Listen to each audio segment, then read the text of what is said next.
Good morning. We're here to read chapter 5 of Selma Lagerlöf's book, The Saga of Gösta berling. Chapter 5 is titled La Cachucha. La Cachucha. Here we go. Warhorse, warhorse, old one, now standing tethered on the field. Do you recall your youth? Do you recall the day of battle, courageous one? You sprang forth as if you were born by wings. Your man floated above you like flickering flames. On your black brisket, splashes of blood glistened among frothy foam. In a harness of gold, you sprang forth, the ground thundering beneath you. You shivered with pleasure, courageous one. Oh, how lovely you were.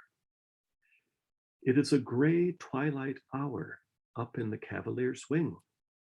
In the large room, the cavalier's red painted cases stand along the walls, and their feast day clothes hang on hooks in the corner.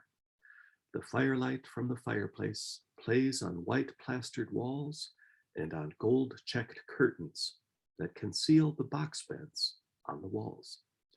The cavalier's wing is not a royal stateroom, not a seraglio with upholstered divans and soft pillows. Not a seraglio with upholstered divans and soft pillows. But from within, Lagerlöf's fiddle is heard. He is playing La Cachucha in the twilight. Over and over again, he plays it. Cut off the strings, break apart the bow. Why is he playing this confounded dance? Why is he playing it just when Örneklau, the lieutenant, is lying ill with gout pains so severe that he can't move in his bed? No, tear the fiddle from him and throw it against the wall if he won't stop.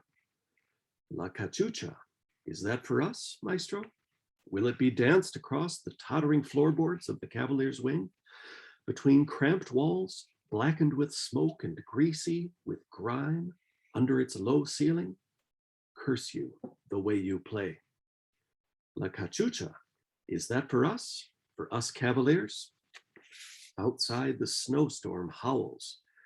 Do you mean to teach the snowflakes to dance in rhythm? Or are you playing for the light-footed children of the blizzard?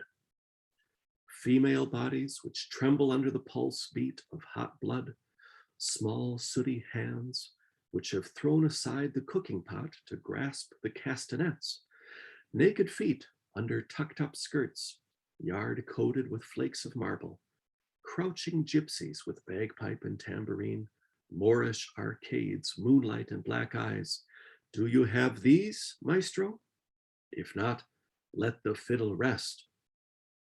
It seems to be a Spanish song, La Cachucha. Southern European in any case. Now, cavaliers are drying their wet clothes by the fire. Should they swirl around in their tall boots with iron-shod heels and thumb-thick soles? They have waded through the ell-deep snow the whole day to reach the bear's winter lair. Do you think they should dance in their wet, steaming, homespun clothes with the shaggy Bruin as a partner? Evening sky glittering with stars, red roses in dark female hair, tormenting sweetness in the evening air, untaught grace in the movements, love rising out of the earth, raining from the sky, hovering in the air. Do you have this, maestro? If not, why force us to long for such things? Cruelest of men, are you sounding the attack for a tethered warhorse? Rutger von Örneklau is lying in his bed, imprisoned by gout pains.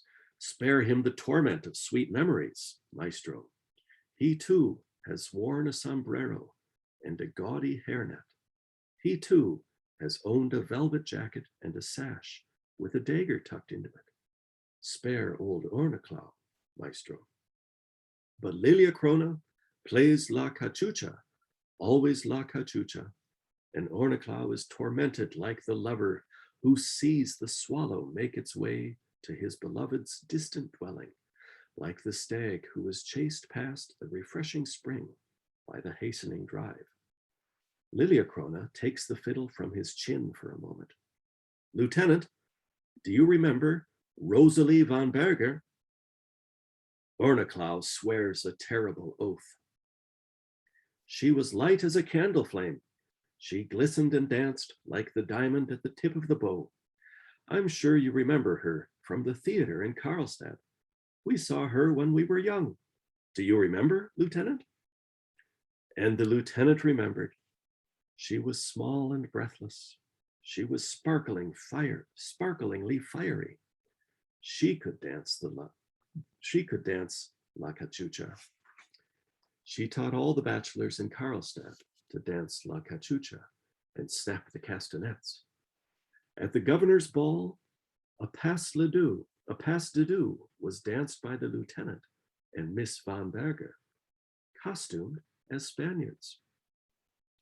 And he had danced the way you dance under the fig trees and plane trees, like a Spaniard, a real Spaniard. No one in all of Värmland could dance La Cachucha like him. No one could dance it so that it was worth mentioning, better than he. What a cavalier Värmland lost when the gout stiffened his legs and large bumps grew over his joints. What a cavalier he had been, so slender, so beautiful, so knightly. Handsome Ornaclau, he was called by those young girls who could have fallen into mortal feud over a dance with him. Then Liliacrona again starts La Cachucha, always La Cachucha, and Ornaclau is carried back to old times. There he stands, and there she stands, Rosalie von Berger. They had just been alone together in the changing room. She was a Spaniard, and he a Spaniard. He was allowed to kiss her, but carefully, for she was afraid of his blackened mustaches. Now they are dancing. Ah, the way you dance under fig trees and plane trees. She gives way, he follows, he becomes bold, she proud, he wounded, she conciliatory. When at last he falls to his knees and receives her in his outstretched arms, a sigh passes through the ballroom, a sigh of rapture. He had been like a Spaniard, a real Spaniard. Just at that bow stroke, he had bowed like that, stretched his arms like that, and set forth his foot in order to float forward on tiptoe. What grace! He could have been chiseled in marble. He does not know how it happened, but he has got his foot over the edge of the bed. He is standing upright. He is bowing. He raises his arms, snaps his fingers, and wants to float forward across the floor in the same way as before, when he used such tight, shiny leather shoes that the stocking foot had to be cut away. Bravo, Ornaclau. Bravo, Liliacrona. Play some life into him. His foot betrays him. He cannot get up on tiptoe. He kicks with one leg a few times, but no more than that. He again falls down on the bed. Handsome signor, you have grown old. Perhaps the senorita has as well. It is only under the plane trees of Granada that La Cachucha is danced by eternally young gypsies, eternally young like the roses are, because every spring there are new ones. So the time has come to cut off the fiddle strings. No, play Liliacrona, play La Cachucha, always La Cachucha. Teach us that although we live in the cavalier's wing now, teach us that although we in the cavalier's wing now have sluggish bodies and stiff limbs, yet in our feelings we are always the same, always Spaniards.